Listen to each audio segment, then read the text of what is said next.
Hey everyone, it's been a while. On June 18th, we got a preview of the allegiances and the first 3 chapters for the upcoming Super Edition StormClan's Folly.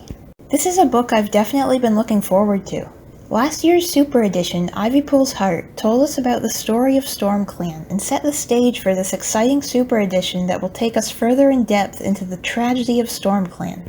We know Galestar and Stripestar unite their clans to create StormClan, and the clan gradually falls apart on their quest to find a home. Galestar and her kits are trapped during the storm and rescued by wildcats, where they spend the rest of their days. But what events led to this? What was StormClan's journey like, and who were all the cats who died or returned to the forest to rebuild ThunderClan and WindClan? What was Galestar's life like with the wildcats? Who were her kits? StormClan's Folly will surely give us lots of answers. First of all, I had quite a surprise seeing my art as the Chapter 1 header. Thank you so much, Warriors website team, for featuring me. So what have we learned in this preview? Let's start by talking about the time period, because this caught me a bit by surprise. It turns out Galestar and Stripestar were born roughly 6 moons after SkyClan left the forest. The first chapter takes place at a gathering a year after SkyClan left. Dawnstar, Swiftstar, Redstar, and Birchstar are still the leaders of their clans. Strangely, they seem to wonder if SkyClan would return to the forest. But now they are willing to accept that they're gone for good, and many cats are feeling guilty about driving them out, while others think they just need to move on as 4 clans. The leaders express a concern that the two-leg construction might not stop at SkyClan territory. One day they might all have to leave the forest. Like that will ever happen. Galepaw and Stripepaw meet at this gathering and actually get excited talking about this possibility, exploring what lies beyond clan territory and what other cats are like. They have a lot of fun in this discussion and really hit it off, enjoying each other's company. Seasons pass, and Galestar and Stripestar both grow to become leaders of their clans. Birchstar is still around as RiverClan's leader, and we see that ShadowClan's deputy Snaketail rose to become Snakestar, which is a nice way to differentiate him from the Snaketail in Power of 3. Let's take a moment to look at the allegiances. It's loaded with new characters. I have a lot of designing to do. One of the reasons I'm so excited about this book is to see a new cast of characters, and here we are. There are some nice sounding names in there. Golden Leaf, Dustflower, Ravencry, and Floatbranch are some of my favorites. And there's a cat in WindClan just named Flash. What could his story be? Earlier this year, I had a theory that Snowtuft was from StormClan and hoped he might be in this book. If Snowtuft is in the allegiances, I'm going to freak. There's no Snowtuft, I'm not freaking. Maybe he'll appear later. But there are some other familiar faces. In WindClan, we see Whitebreeze and Swiftwing, who were StormClan spirits returned to StarClan in Ivypool's Heart. Both these cats were said to strongly oppose the idea of StormClan, so I'm sure we'll see them disagreeing with Galestar. And in ThunderClan we have Rosebush, another spirit who was brought back to StarClan. 2 medicine cats from the time SkyClan left the forest are still alive. Kestrelwing from ThunderClan and Molepelt of ShadowClan. But the most interesting characters to me are Birdflight, Spotted Pelt, and Gorseclaw.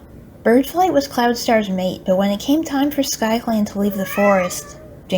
But when it came time for SkyClan to leave the forest, their kits were too young to travel, so the 3 of them joined ThunderClan. I always wondered what happened to them after this point, and having a Stripestar POV in ThunderClan, we're sure to see more of them. Now what's very interesting is that now we know Birdflight and her kits were ThunderClan warriors at the time StormClan was created. So did they leave with StormClan to find a new home? I can't imagine how Birdflight must have felt having her clan driven from the forest again. And how did she feel on the journey, realizing Cloudstar and her former clanmates were out there somewhere sharing these same struggles? We know that Birdflight, Spotted Pelt, and Gorseclaw end up in StarClan, not forgotten, and their bloodline lives on through Spotted Leaf and Tigerstar, so I think it's safe to assume they returned to the forest and were among the cats rebuilding ThunderClan there. Anyway, back to the story. Stripestar and Galestar are now leaders of their clans. Surprisingly, both cats have mates. During their apprenticeship, Pebblepaw clearly has a big crush on Galepaw. He's very sweet, eager to spend time with her, and brings her her favorite prey.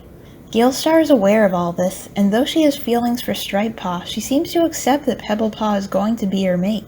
Eventually, Galestar is leader and Pebblenose is deputy as well as her mate. She loves him, but more as a friend than a mate.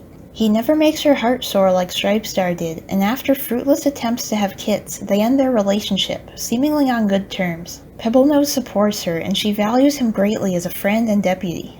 Meanwhile in ThunderClan, Stripestar is mates with a cat named Fogdrift. It took him a long time to fall in love with her, and while he loves and appreciates her, he still seems to think of Galestar. Their clans are about to go into battle over stolen prey, and Stripestar actually feels giddy upon learning she and Pebblenose are no longer mates, but scolds himself for thinking this way when he already has a mate. Well, Galestar is free, so time for Stripestar to be too. During the battle, Galestar sends Fogdrift rolling into the grass, unaware there's a sharp stone hidden there. Fogdrift strikes her head on it, and though Galestar tries to stop the bleeding, she dies. Stripestar is shaken, and Galestar feels horrible about the accident. Pebblenose offers Galestar some comfort about what happened. Despite the danger, she insists she needs to speak to Stripestar and apologize for Fogdrift's death. Eventually she gets there, and Stripestar is distraught, but knows it was an accident and only blames himself for leading ThunderClan into battle.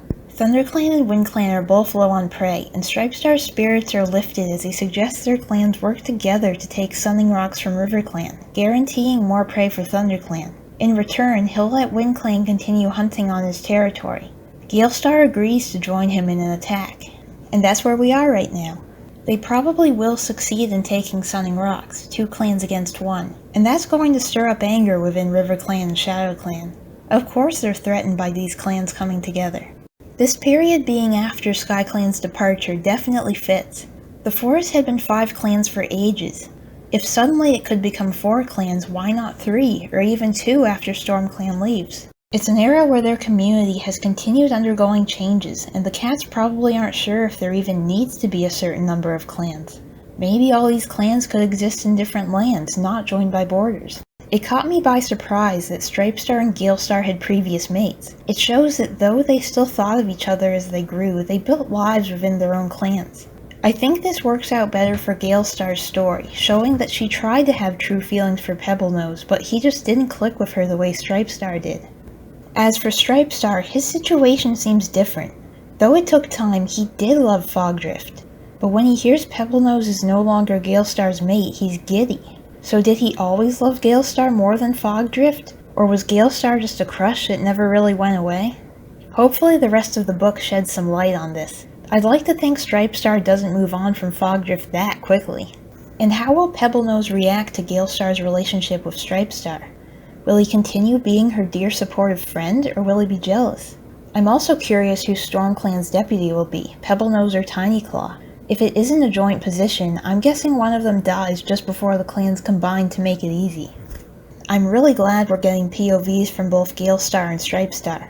I think the story is going to be most interesting when they part ways after the storm. I want to learn all about Galestar's life with the Wildcats and what happened to Stripestar and the rest of StormClan. I don't think Stripestar returns to the forest, but I really hope somehow we get to see what cats rebuild ThunderClan and WindClan there. And I can't wait to meet Galestar's kits, both her litters of Stripestar and Boundhunt. Anyway, I'm really excited for this book. StormClan's Folly releases August 26th, and I will be making a full-length video reviewing it. Thanks for watching this Dawnmist Talks.